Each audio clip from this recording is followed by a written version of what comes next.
जब प्रतिष्ठा बढ़ती है तो उनकी अपनी बुराइयां होती है वो भी कम होती है। उनके भीतर कभी कभी बुराइयां जो आती हैं, आप मान सम्मान और तो उसको लगता है जीवन में बहुत मिल गया है जी, वो बुराइयों से बचता है। तो वो भी मनोवैज्ञानिक रूप से एक तरीका होता है। तीसरी बात है कि लोगों को तो ये लगेगा ठीक है सरकार ने पैसे ले लिए, हमारा क्या है। तो मेरी कोशिश ये है कि न खाऊंगा न खाने दूंगा, वो आगे है। जिसने खाया है वो निकालूंगा और जिसका खाया उसको खिलाऊंगा। और इसलिए जैसे केरला में जो कोऑपरेटिव बैंक का नेटवर्क है वो लेफ्टिस्टों का है, ये वहां जो पार्टी है उसका है। इन्होंने क्या किया, ये लेफ्टिस्टों के लिए बार छवि ऐसी है कि दूध के धुले हुए हैं। उन्होंने कोऑपरेटिव बैंक में एक बहुत बड़ा स्कैम किया हुआ है। गरीबों के पैसे हैं, मिडिल क्लास के पैसे हैं, सैलरी वाले सोसाइटी उसके पैसे हैं, और बच्चों की भलाई के लिए बेचारों ने पैसे बैंक में रखे हैं। ये बैंक डूब गई। क्यों डूबी?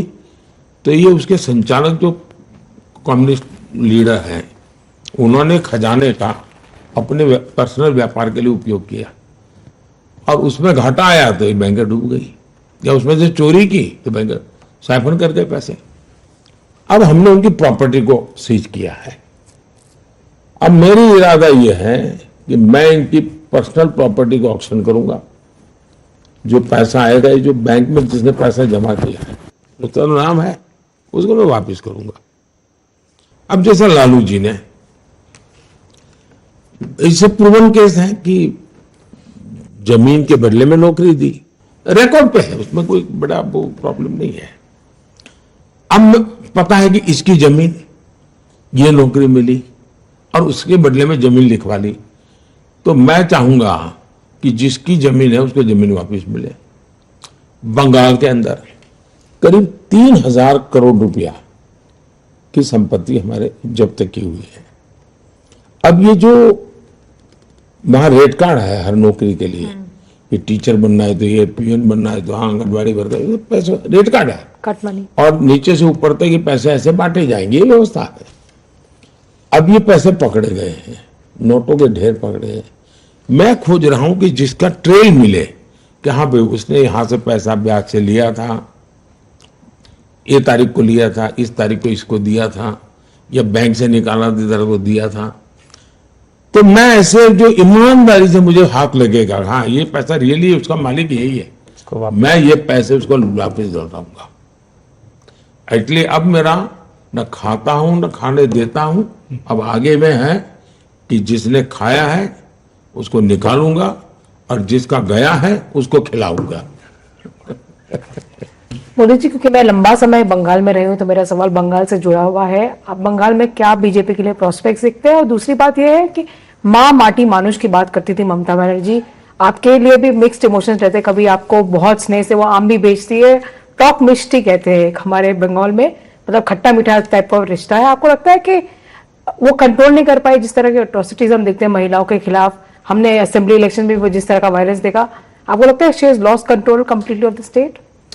ऐसा है कि उनको ये राजनीति सूट करती है, इसलिए वो सरकारी मशीन का उपयोग ही इस मकसद के लिए करती है। ये एक प्रकार से उनका शासन पे इतना कंट्रोल है, लेकिन गलत दिशा में है। वे शासन पे कंट्रोल नहीं है और शासन में बैठे हुए कोई लोग करते, ऐसा नहीं है। वो खुद ही करवाती हैं, खुद ऐसे करने वालों को प्रोटेक्शन देती है। उनका खुद का कन्विक्शन है कि ये जो कुछ भी हो रहा है यही रास्ता है सत्ता में रहने के लिए। और मैं मानता हूं मुख्यमंत्री जी मुझे आम भेज दें या मिष्टी दही भेज दें, वो तो शायद एक प्रोटोकॉल के हिसाब से वो करते रहते हैं, मैं उनका धन्यवाद भी करूंगा। लेकिन इसका मतलब ये नहीं है कि जो गलत हो रहा है उसके विषय में हम आंख बंद रख सकते हैं, ये तो नहीं हो सकता है। आप बंगाल में क्या प्रोस्पेक्ट देखते हैं भाजपा के लिए, खास करके इस इलेक्शन? भारतीय जनता पार्टी एक बहुत ही सफलता, इतनी तेजी से बीजेपी का ग्रोथ किसी राज्य में नहीं हुआ जितना बंगाल में हुआ है। 3 में से हम 80 क्रॉस कर गए, 3 एमएलए थे। लेकिन मेरे देश का दुर्भाग्य देखिए और एक खान मार्केट गैंग देखिए कि जिसने सत्ता नहीं बनी इसलिए पराजय। अरे 3 से 80 क्रॉस कर गए भाई, बड़ा विजय था हमारा। लेकिन खान मार्केट गैंग ने देख लिया कि भाजपा के तो सपने खत्म हो गए। आज हमारे एमपी बंगाल में और बड़े शान से काम कर रहे हैं जी। और इसलिए भारतीय जनता पार्टी के लिए बहुत तेजी से विकास है, अद्भुत स्वीकृति है, समाज के सभी वर्गों में है। और अब बंगाल के लोग दूसरा विभाजन नहीं देखना चाहते। अब बंगाल को टूटता हुआ देखने की तैयारी बंगाल के लोगों की नहीं है। सर, बंगाल के बाद एक बार मैं दिल्ली को लेकर सवाल पूछना चाहता हूं। दिल्ली के मुख्यमंत्री अरविंद केजरीवाल 40 दिन तिहाड़ में गुजारे, बाहर चुनाव प्रचार वो कर रहे हैं। वो ये कह रहे हैं कि मतलब वो इकोसिस्टम या वो खुद इसको अपनी जीत बता रहे हैं, जैसे घोटाला हुआ नहीं। वो कह रहे हैं कि मुझे चुनाव जिताओगे तो मैं जेल नहीं जाऊंगा और रिजाइन बिल्कुल नहीं करूंगा, ये सब प्लॉट था मेरे अगेंस्ट। वो कह रहे हैं कि ये बेल है, मेरी जीत है। इसको आप किस तरह से देखते हैं सर? ऐसा है कि मैं व्यक्तिगत उनका जो मामला चल रहा है उस पर कोई भी टिप्पणी करूं उचित नहीं है, क्योंकि अभी मामला कोर्ट में है। मेरी चिंता कोई व्यक्ति नहीं है। मैं तो अदालत ने क्या कहा उसके पर अगर ध्यान केंद्रित करूं तो शराब घोटाले में हाईकोर्ट की टिप्पणी क्या है, हाईकोर्ट ने क्या कहा है, मैं उसको तो मानूंगा। एजेंसी ने क्या किया है छोड़ो, किसी बीजेपी स्पोक्स पर्सन ने क्या कहा है वो छोड़ो, वो स्वयं क्या कहते हैं वो छोड़ो। कम से कम हाई कोर्ट ने शराब घोटाले के बारे में जो कहा है और बहुत ही कड़ी टिप्पणी की है। अब चिंता का विषय ये है देश में और जो गंभीर है कि सार्वजनिक जीवन में कोई जिम्मेवारी नहीं रहेगी, अपनी खुद की बातों पर भी कोई कमिटमेंट नहीं रहेगा। सार्वजनिक जीवन में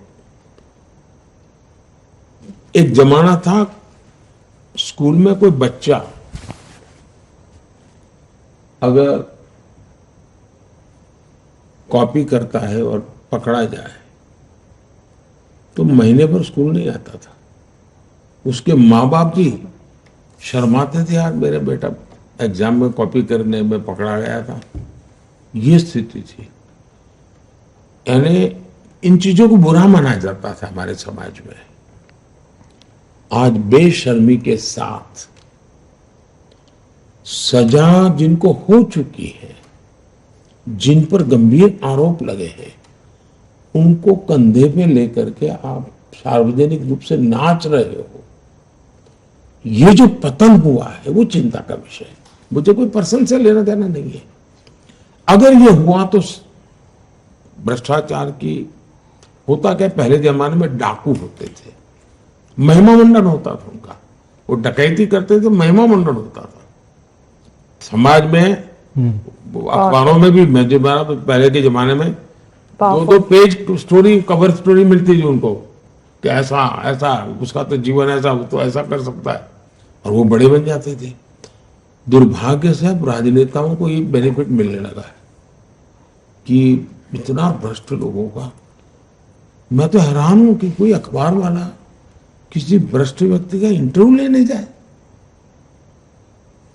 एक चांद शोभराज मैंने अपना देखा था कि लोग इसका इंटरव्यू करने जाते थे, और आज मैं देख रहा हूं। वरना कोई भाई अब इनके विषय में एक बार क्लियर हो जाए तब तक रहने दो। ये पतन है समाज जीवन का, मेरी चिंता वो है।